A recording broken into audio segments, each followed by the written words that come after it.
When the thinker forgets the events occurring in the mind, and then later realizes them, this interval is what we call doubt.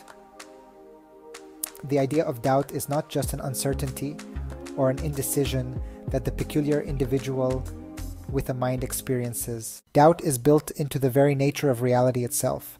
The discrete measure, or a pause, in the individual mind distinguishes between one idea from another. In our modern scientific accounts, quantum mechanics describes the basic energy state of the universe by the measure of a quanta, which is a discrete point of energy flickering in and out of being at a rapidly fast pace, such that it is impossible to predicate its position on a quantum field.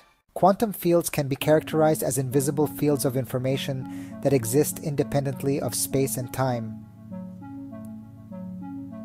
We are certain that quantum fields are real for one unambiguous reason: they carry energy. This discrete energy state, a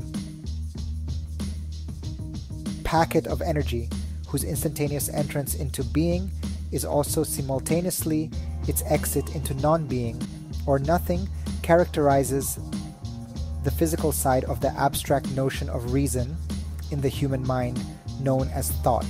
In other words, it is what thought is. When there is a lack of interest or distraction, this is not a disconnect between one thought from another. The assumption is that thoughts must follow a certain order. Based on a narrative the reader presupposes their own identity of themselves must have. In more scientific terms, thoughts must be structured in a certain logical order. Logic does not only mean that an order has to be structured in a certain type of way, but the precondition for logic is that all the possibilities of an argument must be laid out and revealed. As long as the reader is not discouraged by this hurdle, he can proceed onwards to the thoughts that fill the void of doubt with content, and piece these contents together to form a general understanding. The interval between unconscious and conscious realization of the ideas occurring in the mind is actually the transition of one moment changing into another moment in time. Just like one object is separate from another in space, so they do not mold into each other, forming a disfiguration that cannot be picked out.